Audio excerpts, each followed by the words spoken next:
বিশেষ করে একজন ব্যক্তির নাম না নিলে অনেক বড় কৃপণতা হয়ে যাবে। এদেশের তাফসীর মাহফিল অঙ্গনের নক্ষত্র, কিংবদন্তি, সুপারস্টার মরহুম মকবুর শহীদ আল্লামা দেলাওয়ার হোসেন সাঈদ রাহিমাহুল্লাহ। সম্মানিত ভাইয়েরা, আলেমদের অবদান কি শুনুন, একটু বলি। 2009 সালে আমার জীবনের প্রথম হজ ছিল। আমি 2009 সালে হজে যাই। সেই বছর ছিল আল্লামা সাঈদ রাহিমাহুল্লাহর জীবনের শেষ হজ। সেই হজ তার জীবনের শেষ হজ ছিল। রয়্যাল গেস্ট হয়ে তিনি গিয়েছিলেন হজে।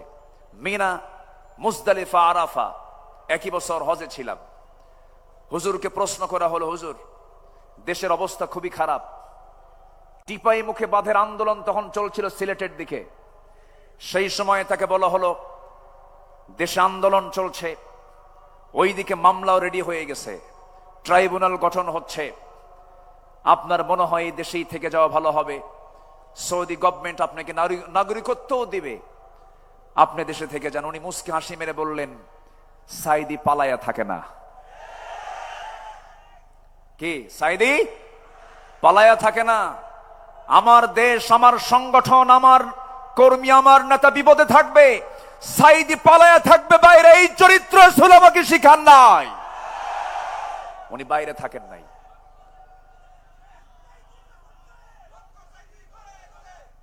উনি ফিরেছেন সাহসিকতা নিয়ে। ফিরেই তিনি 2010 সালের 30 জুন গ্রেফতার হয়েছেন। সেই 2010 সালের 30 জুন 2023 সালের 13 আগস্ট, এই 13 বছরের মতো এই দীর্ঘ সময় তিনি যে জেলখানায় ছিলেন, তার মুখে কি কখনো হতাশার কোন ছাপ দেখতে পেয়েছেন আপনারা? শেষ বিদায়ের সময় তার মুখে কি কান্না ছিল না হাসি ছিল? তিনি হেসে বিদায় নিয়েছেন। গোটা জাতিকে তিনি কাঁদিয়ে রেখেছেন। সম্মানিত ভাইয়েরা, যার বক্তৃতা শুনে অসংখ্য পথহারা মানুষ পথের দিশা পেয়েছে, অবাধ্য সন্তান বাপমার সেবা করা শিখেছে তার বক্তৃতা শুনে। সেই দেশ গড়ার, সেই নাগরিক তৈরি করার মহান এই কারিগর আল্লামা সাঈদীকে 13 বছর শুধু জেল নয়, ছেলে রেখে, শুধু জেলখানায় নয়, হাজতে রেখে অবর্ণনীয় সীমাহীন অত্যাচার করা হয়েছে রিমান্ডে নিয়ে। চোখের পানিতে জায়নামাজ ভিজেছে, চোখের পানিতে জেলখানার বালিশ ভিজেছে। সম্মানিত ভাইয়েরা, সম্মানিত বন্ধুগণ, শেষমেশ এই পাশবিক শক্তি দিল্লির প্রেসক্রিপশনে চিকিৎসার নাম করে হসপিটালে নিয়ে ইমাম আবু হানিফার সেই একই পথ ধরে তাকে বিষ প্রয়োগ করে শহীদ করা হয়েছে। তাফসীর মাহফিলের এই প্ল্যাটফর্ম থেকে আমরা স্পষ্ট ভাষায় জানান দিতে চাই, অবিলম্বে আল্লামা সাঈদীর যারা খুনি, তাদের চূড়ান্ত শাস্তি নিশ্চিত করা হোক। রাজি আছেন কারা কারা? হাত উঁচু করে দেখান মুসলমান।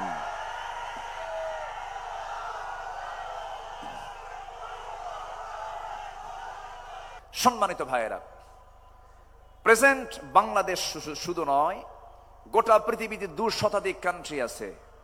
প্রত্যেকটা দেশের, গোটা পৃথিবীতেই একটা বিষয়ে বড় ক্রাইসিস আমরা লক্ষ্য করি, সেটা হলো আমার দেশে এখন এই মুহূর্তে সবচেয়ে বড় সমস্যা হলো গদি সমস্যা। কি সমস্যা বলেন তো? এই যে গদি সমস্যা হচ্ছে এখন সবচেয়ে বড় সমস্যা। এখন যে সরকার আমার দেশে আছে, অস্থায়ী না স্থায়ী? অস্থায়ী। তাহলে এখন সামনে যে সিচুয়েশনটা আসতেছে, এই সিচুয়েশনে একটি সরকার, কল্যাণ সরকার, এটি কল্যাণ রাষ্ট্র গঠনের জন্য প্রয়োজন কিনা বলেন? প্রয়োজন। মনে হয় এই ব্যাপারে কোরআন কোনো বক্তব্য দেয়নি। আসতে বলে, কোরআনে ব্যাপারে বক্তব্য আছে না নাই? আসতে বলবেন না, আছে না নাই? আমরা বহু পরামর্শ দেখেছি এই 53-54 বছর।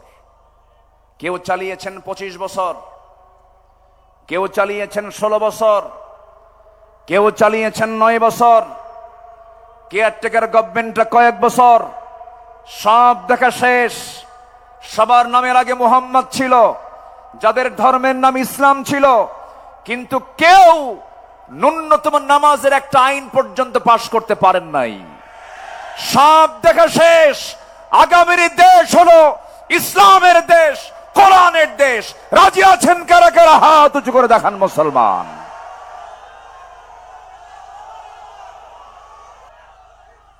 আল্লাহ কবুল করুন। জোরে বলি আমিন, আরো জোরে আমিন। মুক্ত মনে ভালো করে কথা বলতে দেয়নি 16 বছর। এই মঞ্চ থেকে আমি আব্দুল্লাহ আমিন, আমাকে কতবার যে ধরছে হিসাব নাই। মাহফিল শেষে প্রশাসন ধরে নিয়ে চলে গেছে থানায়। সম্মানিত বন্ধুগণ, অসংখ্য আলেমকে ধরে জেলখানায় তাদেরকে রাখা হয়েছে। সবাই কেমন আছেন? খিতা খবর বালানি? জি, আমি ভালো আছি। মহান রব্বে কারীমের অশেষ শকর, যে মহান আল্লাহ সুবহানাহু ওয়া তাআলা একটি মুক্ত পরিবেশে নিশ্চিন্ত মনে, একটি অনুকূল পরিবেশে কোরআন শোনার মতো এমন একটি সুযোগ যে মাবুদ আমাকে করে দিলেন, সেই মহান জাল্লা শানহুর দরবারে আমরা সবাই লাখ কোটি সাজুদ শকর আদায় করি। মুহাব্বাতান জোড়ালো কণ্ঠে বলে উঠছি আলহামদুলিল্লাহ। সবাই বলছে আলহামদুলিল্লাহ। চিৎকার মেরে বলছে আল্লাহুম্মা ইন্নী আসআলুকা আল হুদা ওয়াত তুকা ওয়াল আফাফা ওয়াল গিনা। সবাই বলি আল্লাহুম্মা আইন্নি আলা যিকরিকা ওয়া শুকরিকা ওয়া হুসনি ইবাদাতিকা। আমরা আল্লাহ তাআলার শুকর আদায় করে নিলাম। সম্মানিত হাজিরিন, আমি আলোচনার সূচনায় মুকাম্মিলে নিজামে হায়া, complete and balanced code of life, আল কোরআন আল মজিদের গুরুত্বপূর্ণ একটি সূরা, 42 নম্বর সূরা, সূরাতুশ শুরার 13 নম্বর আয়াতে কারীম আমি তেলাওয়াত করেছি। আয়াতকে সামনে রেখে আমি কিছু কথা বলতে চাচ্ছি, নাতি দীর্ঘ কিছু কথা। আল্লাহ যেন আমার মুখ থেকে সেই কথাগুলোই বের করে দেন, যে কথাগুলো মুসলিম উম্মার জন্য এই মুহূর্তে খুবই জরুরি। জোরে বলি আল্লাহুম্মা আমিন। একটু জোরে বলি আল্লাহুম্মা আমিন। সম্মানিত উপস্থিতি, আল্লাহ রাব্বুল আলামিন এই দুনিয়াতে প্রথম যে মানুষ পাঠিয়েছেন, প্রথম মানুষই নবী ছিলেন, এবং আমাদের সবার পিতা যিনি, তিনি একজন নবী, আমরা তার সন্তান। তাহলে আমরা কার সন্তান বলুন তো? বলুন, কার সন্তান? নবীর সন্তান আমরা। সে আদম থেকে শুরু করে নিয়ে আমার রাসূল পর্যন্ত সাল্লাল্লাহু আলাইহি ওয়াসাল্লাম পর্যন্ত যত পয়গম্বর পৃথিবীতে এসেছেন, সবার দিন ভিন্ন ছিল না এক ছিল? বলেন, ভিন্ন ছিল না এক ছিল? সেই দিনের নাম কি? বলুন, সেই দিনের নাম কি? ইসলাম।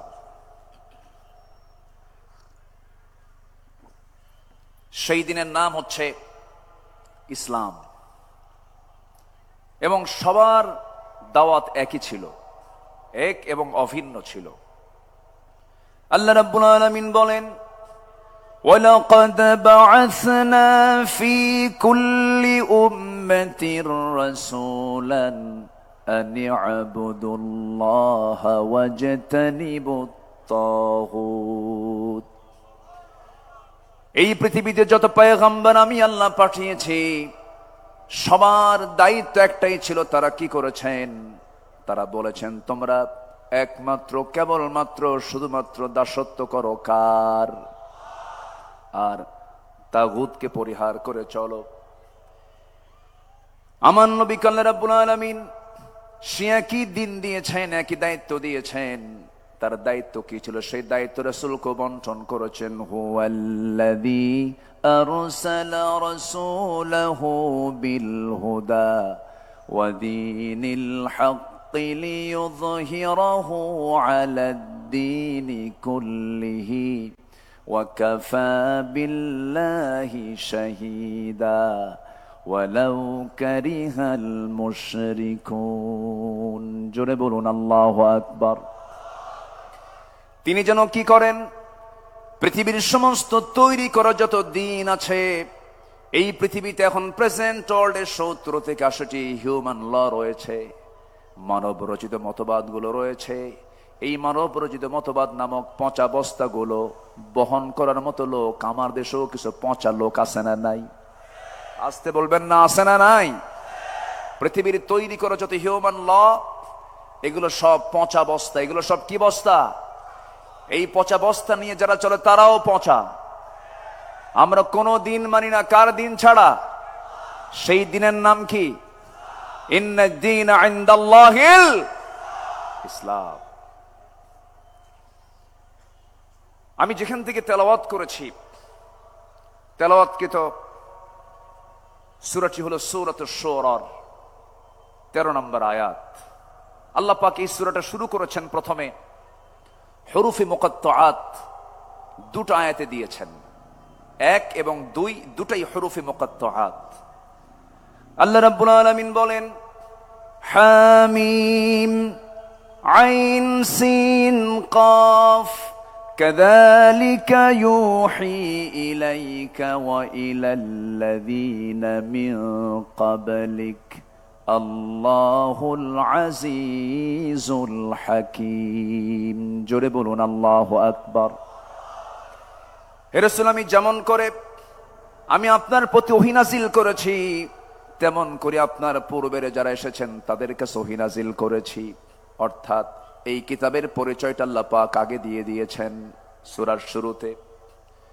অনেক সূরার শুরুতে আল্লাহ রাব্বুল আলামিন আগেই কিতাবটা নিয়ে কথা বলেছেন। কোরআন যখন খুলবো আমরা, কোরআন খোলার সঙ্গে সঙ্গে ভূমিকা শেষ করে এই সূরা ফাতিহা হলো ভূমিকা, উম্মুল কিতাব, ফাতিহাতুল কিতাব।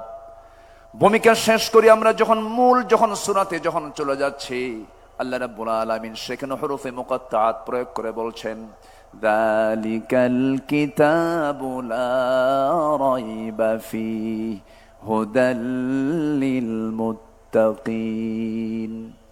এরকম করে আল্লাহ রাব্বুল আলামিন অনেক সূরার শুরুতে কোরআন সম্পর্কে আগে কথা বলেছেন। ইয়াসিনের দিকে তাকান, ইয়াসিন ওয়াল কুরআনিল হাকীম ইন্নাকা লামিনাল মুরসালিন আলা সিরাতিম মুস্তাকিম। রহমানে চলে যান, আর রহমান আল্লামাল কুরআন খালাকাল ইনসানা আল্লামাহুল বায়ান। আরেক সূরার শুরুতে আল্লাহ রাব্বুল আলামিন বলছেন ইন্না আনজালনাহু কুরআনান আরাবিয়্যান লাআল্লাকুম তাআকিলুন। জোরে বলুন আল্লাহু আকবার। আল্লাহ পাক আগে এই কিতাবের পরিচয়টা আগে তুলে ধরেছেন, কারণ পৃথিবীর সব কিতাব একরকম, এই কিতাবটা ভিন্ন রকম, স্বতন্ত্র একটি কিতাব। জোরে বলি সুবহানাল্লাহ। আপনি কোন দিক থেকে কিতাবকে নিতে চান? বিজ্ঞান থেকে দেখতে চান? এর মধ্যে বিজ্ঞান আছে। সাহিত্যিক সাহিত্য নেবে, সাহিত্য আছে। গবেষক গবেষণা নেবে, আছে। লেখক লেখা নেবে, তাও আছে। রাজনীতিবিদ রাজনীতি নেবে, তাও আছে। আইনজীবী আইন নেবে, আইনও আছে। বিচারপতি বিচার নেবে, বিচার আছে। শাসক শাসন নেবেন, আছে। এমন কোন সাইড নাই যা এর মধ্যে বাদ পড়েছে। জোরে বলি সুবহানাল্লাহ, জোরে বলি সুবহানাল্লাহ। এটি এমন কিছু কিছু তথ্য দেয় যা বিজ্ঞান হালে এসে এরা প্রমাণ করেছে, আবিষ্কার করেছে। যেরকম আল্লাহ রাব্বুল আলামিন তার কিতাবের যে প্রথম ওহীটা দিয়েছেন রাসূলকে, যেটা জাবালে নূর আল্লাহ পাক রাসূলকে উপহার দিয়েছেন। জাবালে নূর সেই গারে হেরার ভিতরে রাসূল 5 বছর ধ্যানমগ্ন ছিলেন। নবীর কাছে সেই ফেরেশতা আসলেন যে ফেরেশতা আগের সব নবীদের কাছে আল্লাহ পাক পাঠিয়েছিলেন। নবীর কাছে যে প্রথম ওহীটা নাজিল হলো, সেই 5টি আয়াতের ভিতরে আল্লাহ রাব্বুল আলামিন সায়েন্স নিয়ে কথা বলেছেন। আল্লাহ রাব্বুল আলামিন বলেন, যারা পারেন ঠোঁট মিলিয়ে বলুন, ইকরা বিসমি রাব্বিকাল্লাযী খালাক খালাকাল ইনসানা মিন আলাক ইকরা ওয়া রাব্বুকাল আকরামুল্লাযী আল্লামা বিল কলম আল্লামাল ইনসানা মা লাম ইয়ালাম। জোরে বলুন আল্লাহু আকবার। নবী হে, আপনি পড়ুন কার নামে? আসতে বলবেন না, কার নামে? যিনি মানুষকে সৃষ্টি করেছেন, যিনি মানুষকে সৃষ্টি করেছেন জমাট রক্ত থেকে, আলাক থেকে।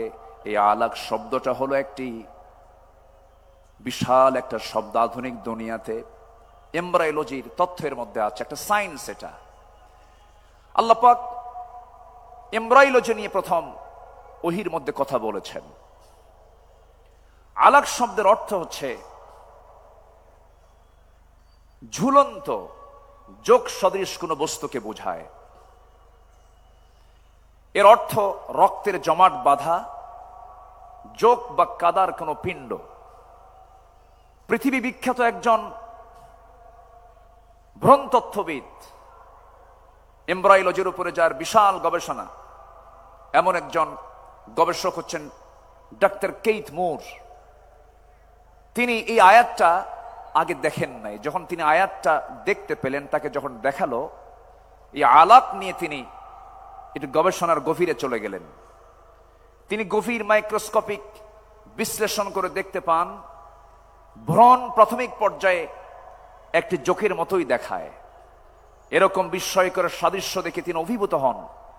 পরে কোরআন থেকে আরো অনেক তথ্য উদ্ঘাটন করার পর 1982 সালে তার একটা বই দ্য ডেভেলপিং হিউম্যান পুনরায় প্রকাশ করেন, যেখানে কোরআন থেকে প্রাপ্ত জ্ঞান অন্তর্ভুক্ত করা হয়।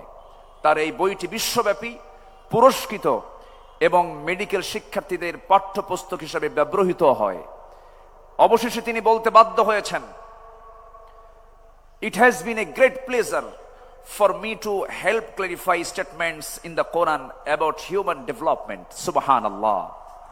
এবং তিনি বলেছেন, it is clear to me that these statements must have come to Muhammad from Allah. Allahu Akbar. Because almost all of this knowledge was not discovered until many centuries later. This proves to me that Muhammad sallallahu alaihi wasallam is a messenger of Allah. Allahu Akbar. সম্মানিত ভাইয়েরা, সম্মানিত বন্ধুগণ, এরকম করে হাজারো তথ্য কোরআন যা দিয়েছে, কিয়ামত পর্যন্ত গোটা দুনিয়ার সমস্ত মানুষ ভিক্ষুকের মতো চেয়ে থাকবে। কোরআন দিয়ে পৃথিবীর কোনো কিছু যাচাই হবে, কিন্তু পৃথিবীর কোনো কিছু দিয়ে কোরআন যাচাই হবে না। আল্লাহু আকবার বলেন। মহাবিশ্বের এক চির বিস্ময় হলো কোরআন। আজকে সিলেটের আকাশে কি সূর্য উঠেছিল? সূর্য ছিল কি? ছিল। আমি ঢাকার আকাশে গতকাল সূর্য পাইনি। আকাশে মেঘ ছিল, কোথাও কোথাও বৃষ্টি হয়েছে। এই বৃষ্টি নাজিল করেন কে? আসতে বলবেন, এই বৃষ্টি নাজিল করেন কে? এই বৃষ্টিকে আল্লাহ তাআলা ডিসপ্লানে দেন না প্ল্যান করে দেন? বলেন বলেন। তার কোনো কিছু কি প্ল্যান ছাড়া আছে? না, সব কিছুই তিনি প্ল্যান মাফিক নাজিল করেন। এই আবহাওয়া বিজ্ঞান নিয়ে কোরআন কথা বলেছে। মেটেরোলজিক্যাল সায়েন্স, আবহাওয়া বিজ্ঞান নিয়ে মানুষ সারা জীবন অনেক চেষ্টা করেছে, ফিকির করেছে। 19-20 শতকের শেষ সময়ে এসে মানুষ কিছু তথ্য বের করেছে আকাশের এই মেঘটা নিয়ে। বিজ্ঞান গবেষণা করে বের করেছে, নিশ্চিত হয়েছে বৃষ্টির জন্য প্রথমে বায়ুর প্রবাহ, এরপরে মেঘের স্তূপীকরণ, এবং সেই ঘনীভবন থেকেই বৃষ্টির মূল রহস্য উন্মোচিত হয়। তবে বিস্ময়কর বিষয় হলো যে জটিল প্রক্রিয়াটি বিজ্ঞান বহু শতাব্দীর গবেষণার মাধ্যমে আবিষ্কার করেছে, তা ১৫০০ বছর আগে আল্লাহ পাক কোরআনে কারীমের সূরা রুমের ৪৮ আমরা আয়াতে তা বলে দিয়েছেন। জোরে বলি সুবহানাল্লাহ। আল্লাহ রাব্বুল আলামিন বলেন, আল্লাহুল্লাযী ইউরসিলুর রিয়াহা ফাতুসীরু সাহাবান ফায়াবসুতুহু ফিস সামাই কাইফা ইয়াশা ويجعله كسفا فترى الودق يخرج من خلاله فإذا أصاب به من يشاء من عباده إذا هم يستبشرون জোরে বলুন আল্লাহু আকবার। তিনি সেই আল্লাহ যিনি বায়ু প্রেরণ করেন, অতঃপর তা মেঘমালাকে সঞ্চারিত করে, অতঃপর তিনি মেঘমালাকে যেভাবে ইচ্ছা আকাশে ছড়িয়ে দেন এবং তাকে স্তরে স্তরে রাখেন। আমার বন্ধুগণ, বিজ্ঞান বলেছে হালে এসে, কোরআন বলে দিয়েছে ১৫০০ বছর আগে। এখন বলুন, বিজ্ঞানকে আবিষ্কার করেছে না কোরআন থেকে ধার নিয়েছে? ধার নিয়েছে।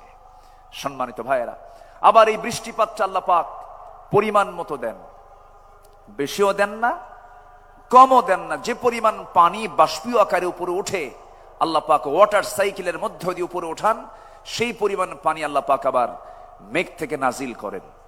আল্লাহ রাব্বুল আলামিন বলেন, ওয়াল্লাযী নাযালা মিনাস সামাই মাআন বিকদরিন ফাআনশারনা বিহি বালদাতাম মাইতান কাযালিকা তুখরাজুন। জোরে বলুন আল্লাহু আকবার।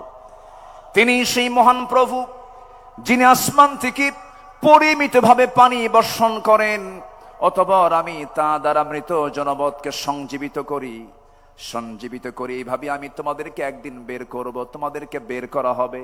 সূরা যুখরুফ ভার্স নাম্বার 11 নম্বর আয়াতে তা বলে দিয়েছেন। বিকদারিন, পরিমাণ মতো পানি আল্লাহ রাব্বুল আলামিন আকাশ থেকে নাজিল করেন। এই পানি চক্র যদি না থাকতো, পৃথিবী নির্ভরশীল হয়েছে পানি চক্রের উপরে। মানুষ দুনিয়ার সমস্ত টেকনোলজি, প্রযুক্তি ব্যবহার করে পানির এই চক্রটি কৃত্রিমভাবে পুনরুৎপাদন করতে কখনো সমর্থ হবে না। মহান আল্লাহ তাআলা এই পানি চক্রের কথা ১৫০০ বছর আগে বলে দিয়েছেন, যা বিজ্ঞান হালে এসে একটু রিসার্চ করে বের করেছে। কি পরিমাণ পানি জমিন থেকে, ভূপৃষ্ঠ থেকে আল্লাহ পাক বাষ্পীয় আকারে উপরে উঠান, এটার পরিমাণ বিজ্ঞান বলছে প্রতি সেকেন্ডে ১৬ মিলিয়ন টন পানি বাষ্প হয়ে আল্লাহ পাক উপরে তুলেন। ১৬ মিলিয়ন টন, যা বছরের পরিমাণ দাঁড়ায় হলো ৫১৩ ট্রিলিয়ন টনে। আল্লাহু আকবার। যদি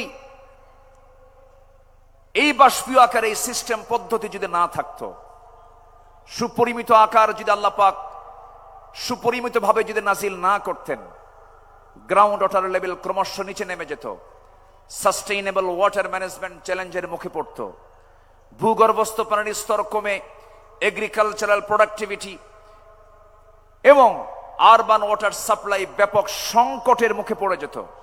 এক সময় গ্রাউন্ড ওয়াটার রিজার্ভস কমে যেত, ফলে পুরো ইকোলজিক্যাল সিস্টেমের ভারসাম্য নষ্ট হয়ে প্রাণীর অস্তিত্ব ধ্বংসের মুখে পড়ে যেত।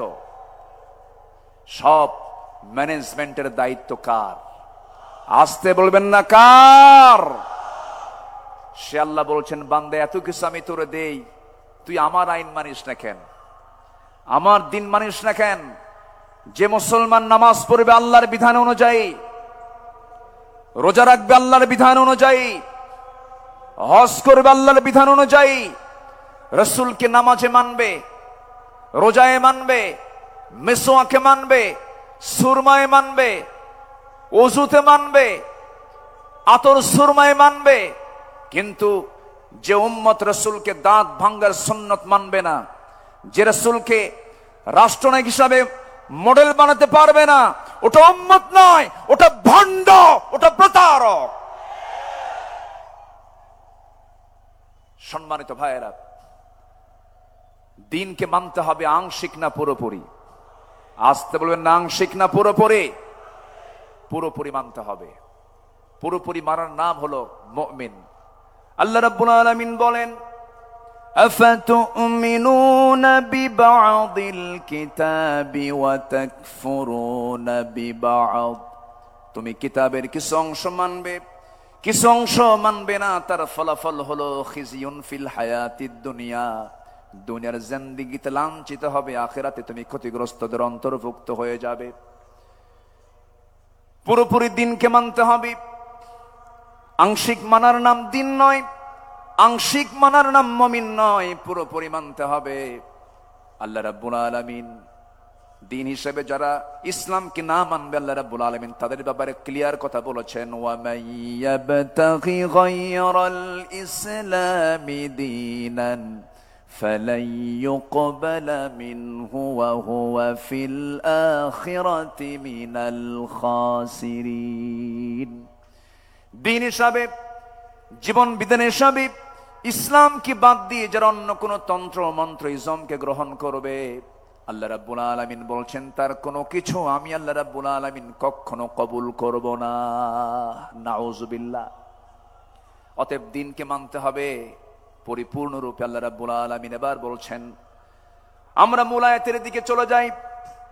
আল্লাহ রাব্বুল আলামিন বলেন সূরা শুরার 13 নম্বর আয়াত, আল্লাহ রাব্বুল আলামিন বলছেন, শারা'a লাকুম মিনাদ-দীনি মা ওয়াসসা বিহি নূহান ওয়াল্লাযী আওহায়না ইলাইকা ওয়া মা ওয়াসাইনা বিহি ইব্রাহিমা ওয়া মূসা ওয়া ঈসা আন আকিমুদ-দীনা ওয়া লা তাতাফাররাকু ফীহি كبر على المشركين ما تدعوهم إليه الله يجتبي إليه من يشاء ويهدي إليه من ينيب। জোরে বলুন আল্লাহু আকবার।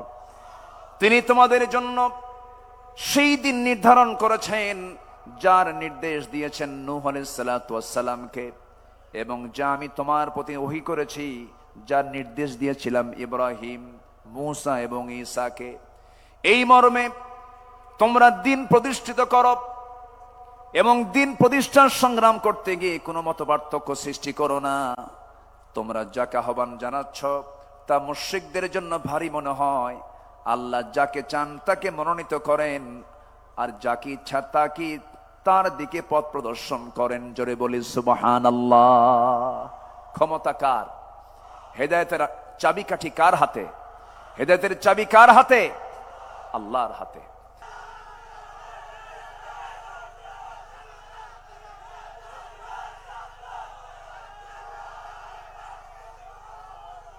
আল্লাহ কবুল করুন। জোরে বলি আমিন। আরো জোরে আমিন। আমার বিশ্বাস, আল্লামা সাঈদীর সুরেই কথা বলতে চাই। উনি বলেছেন গোটা পৃথিবীর মধ্যে একমাত্র বাংলাদেশেই ইসলামী হুকুমত কায়েম হওয়ার জন্য একটা উর্বর জমিন, এটা বাংলাদেশ। এই জমিন আল্লাহর দিন কায়েম হবে। জোরে বলি ইনশাআল্লাহ। আর জোরে বলি ইনশাআল্লাহ। আসুন আমরা বর্তমান দেশের যে সংকট, একটি কল্যাণ রাষ্ট্র, ইসলামী রাষ্ট্র গঠনে রাসূলুল্লাহর আদর্শ কি ছিল এবং আমাদের করণীয় কি, এই বিষয়ে কিছু কথা বলতে চাচ্ছি। শুনবেন? রাজি আছেন তো? কিন্তু সময় তো কম, আমাকে শেষের দিকে যেতে হচ্ছে আস্তে আস্তে। আমি খুব বেশি সময় আর পাবো না, আমি খুব দ্রুত শেষ করে দেব। মাহফিল কমিটিকে ধন্যবাদ। এক যুগেরও বেশি সময় ধরে আঞ্জুমানে খেদমতে কোরআনের এই মাহফিল হতে দেয়নি ফেরেশতারা। ফেরেশতারা বলবো না, ফেরেশতাই তো বলবো। ফেরেশতা দেখা যায় না, ওদেরও তো এখন দেখা যায় না, ওরা তো নাই। অযোগ্য, ব্যক্তিত্বহীন নেতৃত্ব ছিল বিগত সময়ে, যাদের মুখের ভাষা ছিল হলো মূর্খদের মতো, ব্যক্তিত্বহীনদের মতো। প্রায় প্রায় বলতো খেলা হবে, বলতো না? এই জাতীয় বক্তব্য কি একজন সচেতন ব্যক্তির মুখ থেকে বের হতে পারে? মান কানা ইউমিনু বিল্লাহ ওয়াল ইয়াউমিল আখির ফালইয়াকুল খায়রান আও ইয়াসমুত। যে ব্যক্তি আল্লাহর প্রতি বিশ্বাস করবে, পরকালকে বিশ্বাস করবে, সে যদি কোনো কথা পায় ভালো কথা বলবে, যদি কথা না পায় চুপ থাকবে। চুপ থাকাটাও নাজাত। বহু লম্বা সময় আমার নবী মাঝে মাঝে চুপ থাকতেন, কোনো কথাই বলতেন না। যত কথা কম যার জীবনে, গুনাহও তার জীবনের সবচাইতে কম। ইসলামী রাষ্ট্র গঠনের রাসূলের আদর্শ কি ছিল? নাম্বার 1, আমার নবীজির ইসলামী রাষ্ট্রের 1 নাম্বার দিক ছিল হলো, তিনি যা প্রতিষ্ঠা করেছেন এর মধ্যে 1 নাম্বার হলো তাওহীদকে তিনি প্রতিষ্ঠা করেছেন। জোরে বলি সুবহানাল্লাহ। কি প্রতিষ্ঠা করেছেন? তাওহীদ। আল্লাহ রাব্বুল আলামিন বলেন, কুল ইন্নামা ইউহি ইলাইয়া আন্নামা ইলাহুকুম ইলাহুন ওয়াহিদ ফাহাল আনতুম মুসলিমুন। সূরাতুল আম্বিয়া 108 নম্বর আয়াত। হে রাসূল, আপনি বলে দেন আমার প্রতি ওহী প্রেরণ করা হয়, তোমাদের ইলাহ একক আল্লাহ, সুতরাং তোমরা কি আত্মসমর্পণকারী হবে না? প্রশ্ন করা হচ্ছে, রাসূলকে এই কথা বলে দেওয়া হলো। নবীজি মক্কার মাটিতে মার খেয়েছেন না মার দিয়েছেন? বলেন বলেন বলেন। মার খেয়েছেন না মার দিয়েছেন? আর মদিনার মাটিতে এসে মার খেয়েছেন না মার দিয়েছেন? তাহলে দিনের জন্য মায়ের খাওয়াও সুন্নত। মায়ের জোরে মায়ের দেওয়াও সুন্নত। রাসূল কি হাতে অস্ত্র নেননি? হাতে অস্ত্র নেননি? ঘোড়ায় চড়েন নাই? লৌহ বর্ম পরিধান করেন নাই? বর্ষা হাতে নেন নাই? আমার নবীর ঘরের ফার্নিচার ছিল হলো বর্ষা, তরবারি। আমার নবীর ঘরের ফার্নিচার ছিল এগুলো। সম্মানিত ভাইয়েরা, আমার নবীজি শিরককে মূলোৎপাটন করেছেন এবং তিনি বলেছেন, বয়স্তু কাসরাতিল আসনাম, মূর্তিকে চুরমার করে দেওয়ার জন্য আল্লাহ তাআলা আমাকে দুনিয়াতে পাঠিয়েছেন। আল্লাহু আকবার বলেন। আবার ভুল বুঝবেন না, আব্দুল আল আমিন আজকে বলে গেছে মূর্তি যা আছে সব ভেঙে ফেলো, এটা আবার উল্টা বুঝবেন না। এখানে আমার নবীজি যখন মক্কার বাসিন্দা ছিলেন 13 বছর, ওই 13 বছর আমার নবীজি মক্কার ভিতরে ওই কুরাইশদের সাজানো 360টা মূর্তি তারা কাবার ভিতরে পর্যন্ত রেখেছিল। রাসূল সরাতে পারেন নাই, কারণ সেই সময় তার হাতে কোনো ক্ষমতা ছিল না। তখন মক্কার সিটি মেয়রও ছিল Abu Jahl. City mayor K ছিল? আবু জেহেল। রাসূল পারেন নাই। আমার নবীজি ডোর টু ডোর কালিমার দাওয়াত দিতে লাগলেন। একদিন কাবা শরীফ আমার রাসূল নামাজ আদায় করছিলেন। আবু জেহেল এবং কুরাইশদের কিছু নেতারা সব এই দাওয়াতকে উপহাস করলো, ঠাট্টা করলো। এক পর্যায়ে আবু জেহেল অন্যদেরকে বলল, কে আছো?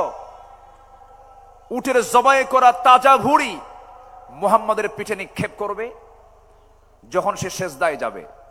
আমার নবীজি সেজদায় গেলেন।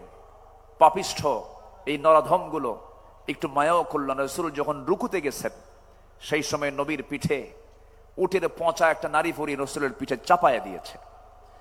আমার নবীজি ওজন সহ্য করতে না পেরে মুখ থুবড়ে জমিনে পড়ে গেলেন। সিরাত ইবনে হিশাম গ্রন্থে এসেছে, ফাতিমা রাদিয়াল্লাহু তাআলা আনহা দৌড় মেরে এসে নবীকে সেই জায়গা থেকে উটের পচা নারী ভুঁড়িগুলো সরায় দিয়ে তাকে সেখান থেকে তুললেন।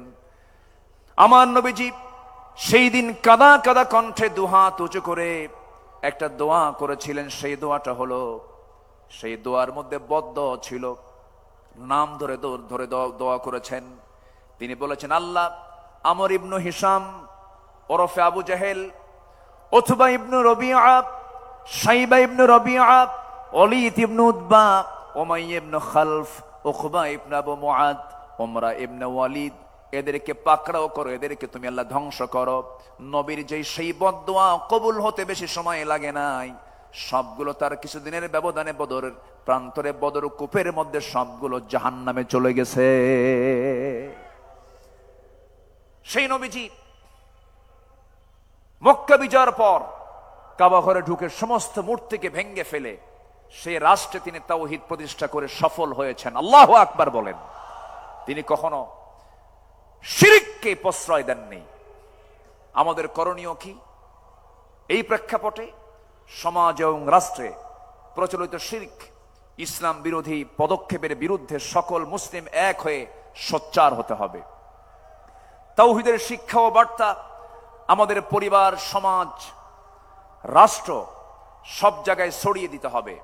আন্তর্জাতিক পর্যায়ে ইসলামিক মিডিয়া, শক্তিশালী লেখনী, অনলাইন প্ল্যাটফর্মের মাধ্যমে বিশ্বব্যাপী তাওহীদ প্রতিষ্ঠায় একটি শক্তিশালী প্রেক্ষাপট তৈরি করতে হবে।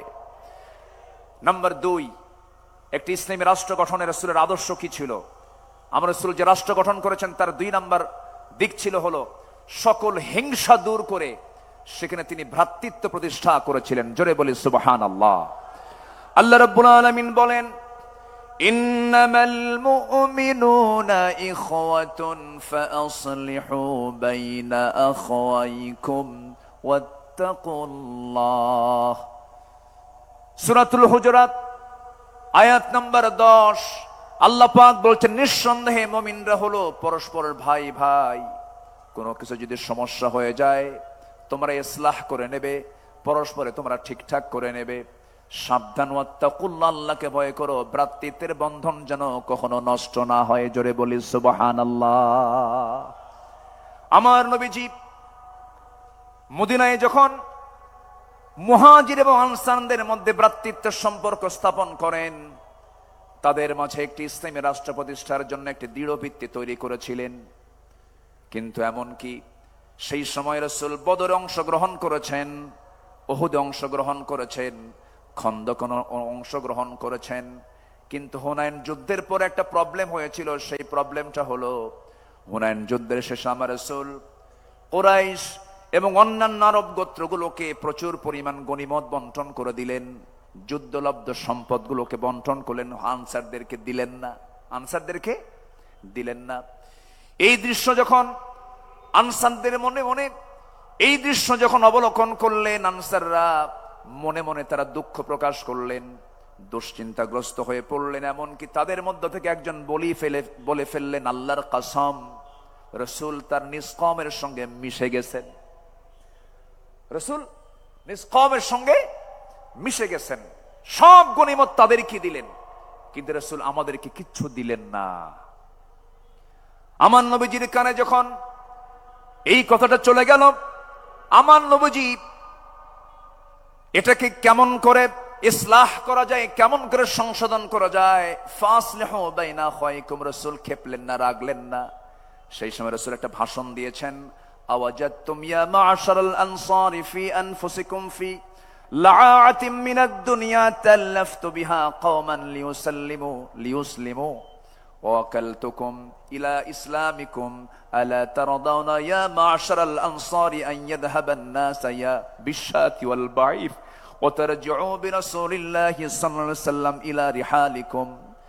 আমার নবীজি তেজোদ্দীপ্ত একটা ভাষণ দিলেন, কাদা কাদা কণ্ঠে একটা ভাষণ দিলেন। তিনি বলে ফেলেন, হে আনসার সম্প্রদায়, তোমরা কি মনে মনে দুঃখ পেয়েছো যে আমি দুনিয়ার তুচ্ছ জিনিস দিয়ে একদল মানুষকে ইসলাম গ্রহণের দিকে আকৃষ্ট করেছি, আর তোমাদেরকে আমি তোমাদের ইসলামের উপর ছেড়ে দিয়েছি? হে আনসার সম্প্রদায়, তোমরা কি সন্তুষ্ট নও যে অন্যরা ভেড়া উট নিয়ে ফিরে যাবে আর তোমরা আল্লাহ রাসূলকে নিয়ে তোমাদের ঘরে ফিরে যাবে?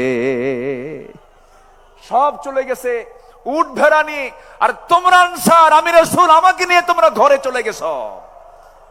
সাহাবে কেরামদের ভিতরে একটা উজ্জীবিত ভাব চলে আসলো, হুজুর আমরা ভুল বুঝে এমন মন্তব্য করেছি, আমাদেরকে মাফ করুন। রাসূলকে এখানে সংকট সৃষ্টি করলেন না সমাধান করলেন? সমাধান করলেন। আমাদেরও করণীয় আছে। আমরা কি ঐক্য বিনষ্ট করব? না। কোন পীরকে গালি দেব না আমরা। হক্কানি পীর, এই যে বাম পাশে বসে আছেন আব্দুল মতিন শাহবাগী হাফিজাহুল্লাহ, আমি তাকে খুব সম্মান করি, উনিও তো পীর। কিন্তু আমার দেশে কিছু দরবার আছে, যে দরবারের থেকে এমন ভাষা আসে, যে ভাষা আসে নাস্তিকদের ভাষার মতো। এরকম কিছু দরবার আছে না? নয়, আছে। ওগুলো পীরের দরবার না, ওগুলো ভণ্ডের দরবার। আমি পীরকে কোনোদিন আমার জীবনে 26 বছরের মাহফিলের ইতিহাসে আমি কোনোদিন কোন পীর কিনে বাজে কথা বলেছি এমন কোন রেকর্ড আমার নাই।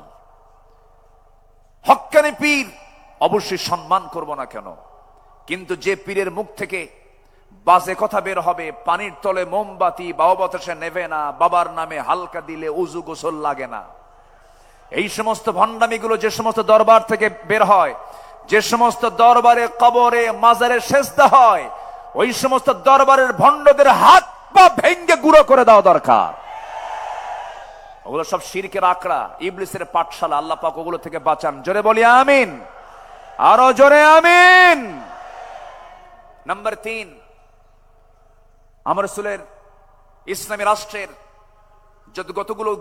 কতগুলো যে গুণগত দিক ছিল, তার মধ্যে 3 নম্বর হলো তিনি ন্যায় বিচারের প্রতিষ্ঠা করেছিলেন। কি বিচার প্রতিষ্ঠা করেছেন?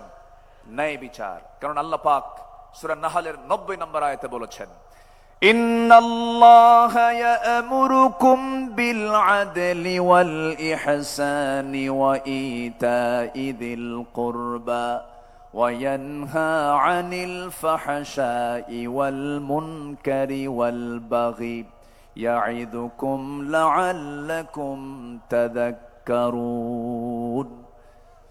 আল্লাহ পাক ন্যায় বিচারের প্রতিষ্ঠার কথা বলেছেন। আমার নবীজি কোন জাতি বর্ণ সম্প্রদায়ের প্রতি পক্ষপাত দেখাতেন না। এমনকি একটা ঘটনা সবার জানা আছে, ফাতিমা নামে একজন সম্ভ্রান্ত পরিবারের মহিলা চুরি করে ধরা পড়ে। আস-সারিকু ওয়াস-সারিকাতু ফাকতাউ আইদিয়াহুমা। চুরি করে যখন একজন মহিলা চোর যখন ধরা পড়ে গেল, রাসূল বললেন কোন কথা নাই, হাত কেটে ফেলো। বিচারক মুহাম্মদ সাল্লাল্লাহু আলাইহি ওয়াসাল্লাম বলেন হাত কেটে ফেলো। ওই সম্ভ্রান্ত পরিবারের মহিলাটার নাম ছিল ফাতিমা। তার বংশের লোকজন সব সাইয়েদনা ওমর ফারুকের কাছে এসে বলছে, ওমর ফারুক রাদিয়াল্লাহু তাআলা আনহু, তোমার কথা আমাদের রাসূল শুনবেন, একটু আমাদের জন্য সুপারিশ করা যায় কিনা? তিনি বললেন ঠিক আছে, আমি যাব। নবীর সামনে গিয়ে দাঁড়ালেন, রাসূলকে লক্ষ্য করে বলছেন, ইয়া রাসূলুল্লাহ, দেখুন তো সম্ভ্রান্ত পরিবারের যেহেতু একজন মহিলা হাত কাটলে কেমন হয়, মান সম্মানটা নষ্ট হয়ে যায়। আমার নবীর সেই সময় রক্তিম আকারের চেহারা ধারণ হলো, রাসূলের চেহারা লাল হয়ে গেল এবং তিনি বলে ফেললেন, আল্লাহি লাউ আন্না ফাতিমাতা বিনতে মুহাম্মাদিন সারাকাত লাকাতাতু ইয়াদাহা। আল্লাহর কসম করে বলি, যদি এই মুহূর্তে ওই ফাতিমা না হয়ে যদি বিশ্বনবী মুহাম্মদ বিন আব্দুল্লাহর যদি কলিজার টুকরা মেয়ে ফাতিমা যদি চুরি করে ধরা পড়তো, আমি রাসূল সবার চোখের সামনে এনে আমি রাসূল নিজে আমি আমার মেয়ের হাত কেটে দিতাম। জোরে বলি আল্লাহু আকবার। আইন সবার জন্য কি? আইন সবার জন্য কি? সমান। নাম্বার 4 হলো সামাজিক দায়িত্ব এবং দরিদ্রদের সহযোগিতা ছিল আমার রাসূলের, মানে একটি রাষ্ট্রের অন্যতম একটা বৈশিষ্ট্য ছিল। সামাজিক দায়িত্ব এবং দরিদ্রদের সহযোগিতায় তিনি ব্যস্ত থাকতেন। কারণ অফি আমওয়ালিহিম হাক্কুল লিসাইলি ওয়াল মাহরুম। রাসূল এত দান করতেন, তার দানটা এত বেশি ছিল, তিনি বলেছেন আমার কাছে যদি উহুদ পরিমাণ সমান সোনা থাকতো, লাউ কানা লি মিসলু উহুদিন যাহাবান, তাহলে পছন্দ নয় যে তিনি 3 দিন অতিবাহিত হওয়ার পর তার কিছু অংশ আমার কাছে থাকুক, এটা আমি পছন্দ করতাম না। 3 দিনই সব শেষ করে দিতাম। আল্লাহু আকবার বলে তিনি এত পরিমাণ তিনি দান করতেন। ডান হাতে বাম হাতে যা ছিল সব তিনি দিয়ে দিতেন। রাসূল যখন মারা যাবেন, আম্মা জান আয়েশা রাদিয়াল্লাহু তাআলা আনহা রাসূলকে তার উরুতে শোয়ায় রেখেছেন। আমার নবীজি দুনিয়া থেকে বিদায় নেবেন, বিদায় লগন যখন চলে এসেছে, রাসূল বলছেন, আয়েশা রে, আমি মনে হয় বাঁচবো না, দুনিয়া থেকে বিদায় নিয়ে নেব। ওরে আয়েশা, আমি যদি দুনিয়া থেকে বিদায় নিয়ে নিই, আমার ঘরে কোনো সম্পদ থাকুক আমি চাই না। অতএব আমি তোমাকে জানায়া দিচ্ছি, দেখো তো ঘরের মধ্যে কোনো কিছু আছে নাকি। তন্ন তন্ন করে খুঁজে বের করা হলো 6টা স্বর্ণের টুকরা হাতের তালুতে নিয়ে রাসূল বললেন, আয়েশা, এতটুকু সম্পদ আমি দিন প্রতিষ্ঠার কাজে আমি দান করে দুনিয়া থেকে বিদায় নিতে চাই। জোরে বলে সুবহানাল্লাহ। আমার নবীজি বসে আছেন, একদিন একজন নবীর কাছে বুরদা চাদর নিয়ে আসলেন, এটি পরার জন্য দিলেন। রাসূল সেই বুরদা নামক চাদরটা এমন ভাবে গ্রহণ করলেন যা তার খুব প্রয়োজন ছিল, গায়ে জড়ায়া নিলেন। এক সাহাবী চাদরটা দেখে বলছেন, হুজুর আপনি যদি কিছু না মনে করেন আমি চাদরটা আমার পছন্দ, আপনি আমাকে দিবেন কিনা? রাসূল মুস্কি হাসি মেরে সঙ্গে সঙ্গে তার পছন্দের চাদরটা তার গায়ে দিয়ে দিলেন। আমার নবীজি দিয়ে দিলেন, অবলীলায় দিয়ে দিলেন, কোনো আফসোস করলেন না। পরে একজন সাহাবী, যে লোকটা চাদরও চেয়েছিল, যে সাহাবী তাকে জিজ্ঞাসা করলেন, ও ভাই, নবীর পছন্দের সেই চাদরটা তোমার নেওয়ার কি দরকার ছিল? তুমি কি রাসূল থেকে সেটা কেন চেয়ে নিলা? তিনি বলছেন, আল্লাহর কসম করে বলি, দুনিয়ার কোনো পার্থিব স্বার্থের জন্য নয়, বরকতের জন্য আমি নিয়েছি। কারণ আমি ওসিয়ত করতে চাচ্ছি এই চাদরটা যেন আমার কাফনের কাপড় হয়। জোরে বলি সুবহানাল্লাহ। বুখারী শরীফের 6036 নম্বর হাদিস এটা। সম্মানিত ভাইয়েরা, এই জন্য আমরা উদার হব সামাজিক কাজে, দরিদ্রদের ব্যাপারে আমরা উদার হব। জোরে বলি ইনশাআল্লাহ। নাম্বার 5, রাষ্ট্রীয়ভাবে ইসলামী শিক্ষা প্রতিষ্ঠিতকরণ। ওকুর রব্বি জিদনি ইলমা। আমার রাসূল যুদ্ধবন্দীদের মুক্তি দিতেন শিক্ষার বিনিময়ে। আল্লাহু আকবার বলেন। এমন রেকর্ড আছে না নাই? রাসূল শিক্ষার জন্য খুবই নিবেদিত প্রাণ ছিলেন। নাম্বার 6, আন্তর্জাতিক সম্পর্ক স্থাপন। আল্লাহ রাব্বুল আলামিন বলেন, وَإِن جَنَحُوا لِلسَّلْمِ فَاجْنَحْ لَهَا وَتَوَكَّلْ عَلَى اللَّهِ إِنَّهُ هُوَ السَّمِيعُ الْعَلِيمُ। সূরা আনফাল আয়াত নাম্বার 61। যদি তারা সন্ধির প্রতি ঝুঁকে পড়ে, তাহলে তুমিও তার প্রতি ঝুঁকে পড়ো এবং ভরসা করো কার উপরে? আসতে বলবেন না, কার উপরে? আমার নবী মদিনা রাষ্ট্র থেকে তিনি রোম সম্রাট হেরাক্লিয়াসকে চিঠি লিখেছেন, মিম মুহাম্মদ সাল্লাল্লাহু আলাইহি ওয়াসাল্লাম ইলা হেরাকাল। হেরাকালকে লক্ষ্য করে তিনি চিঠি লিখেছেন, আসলিম, আত্মসমর্পণ করো। এই যে জোরালো একটা চিঠি তার কাছে লিখে দিলেন রোম সম্রাট হেরাক্লিয়াস। এই চিঠিখানা পড়ে সভাসদবৃন্দকে ডাক দিয়ে বলতেছে, ও সভাসদবৃন্দ, এই যে চিঠিখানা যার পক্ষ থেকে এসেছে, মদিনার রাষ্ট্রের রাষ্ট্রপতি মুহাম্মদ সাল্লাল্লাহু আলাইহি ওয়াসাল্লামের পক্ষ থেকে এসেছে। এই চিঠির ভাষা প্রমাণ করে হেরাক্লিয়াসের পায়ের নিচের এই মাটির অংশ মুহাম্মদ একদিন দখল করে ছাড়বে। জোরে বলি আল্লাহু আকবার। আমরা কোন রাশাকে ভয় পাবো না, আমরা কোন পরাশক্তিকে ভয় পাবো না। রাশা বাঁচাবে না, আমেরিকা বাঁচাবে না, হিন্দুস্তান বাঁচাবে না, কেউ আমাকে বাঁচাবে না, কেউ আমাকে রক্ষা করতে পারবেন না। আমাকে বাঁচাবেন তিনি কে? তার বড় প্রমাণ কোন গোয়েন্দা সংস্থার রিপোর্টে ছিল না 5 আগস্টের এই প্রেক্ষাপট তৈরি হবে। এটা করে দিয়েছেন তিনি কে? আসতে বলেন, তিনি কে? যুব সমাজ, এই রক্তকে ভোলা যাবে না। নবীর আদর্শ উজ্জীবিত হও। তোমার হাতে আগামীর বাংলাদেশ, আগামীর নেতৃত্ব তোমার হাতে। কোন চোর, বেঈমান, চরিত্রহীন, লম্পট, চাঁদাবাজদের হাতে কোন নেতৃত্ব আমরা দেব না। আল্লাহ কবুল করুন। জোরে বলি আমিন, আরো জোরে আমিন। নাম্বার 7, বিপদে আপদে সংগ্রামের সমস্ত পরিস্থিতিতে মহান আল্লাহর উপরে পূর্ণ তাওয়াক্কুল করা, মহান আল্লাহর সাহায্যের ওয়াদা। এটা ছিল নবীর রাষ্ট্রের একটি গুরুত্বপূর্ণ দিক। রাসূল সবসময় ভরসা করতেন কার উপরে? আসতে বলবেন না, কার উপরে? আমার বিজয় কার হাতে? বিয়াদিকাল খাইর, সব কল্যাণ কার হাতে? অতুইজ্জু মান তাশা ওয়া তুযিল্লু মান তাশা, কার হাতে? আল্লাহর হাতে। ইদহুমা ফিল গার ইদ ইয়াকুলু লিসাহিবিহি লা তাহজান ইন্নাল্লাহা মা'ানা ফাআনজালাল্লাহু সাকিনাতাহু আলাইহি ওয়া আইয়াদাহু বিজুনুদিন লাম তারাওহা। আল্লাহু আকবার বলেন। সম্মানিত ভাইয়েরা, সময় কম, আমি সামারাইজ করে বলছি। নাম্বার 8, ন্যায়ের পথে নিজেকে অবিচল রাখা। পরিবার ও সমাজে ন্যায় শৃঙ্খলা প্রতিষ্ঠা করা ছিল রাসূলের রাষ্ট্রের একটি গুরুত্বপূর্ণ নীতি, একটি মূল নীতির একটি অংশ ছিল। আমরাও এদিকে খেয়াল করব। জোরে বলি ইনশাআল্লাহ। নাম্বার 9 হচ্ছে পরামর্শ ভিত্তিক নেতৃত্ব। নেতৃত্ব হবে একক না পরামর্শের ভিত্তিতে? বলেন, আমার রাসূলের রাষ্ট্রের একটি গুরুত্বপূর্ণ অংশ ছিল, রাসূল এমনকি স্ত্রীর কাছ থেকেও পরামর্শ নিয়েছেন। আল্লাহু আকবার বলেন। সম্মানিত ভাইয়েরা, সম্মানিত দ্বীনি বন্ধুগণ, আর 2টা পয়েন্ট আমি বলতে চাচ্ছি।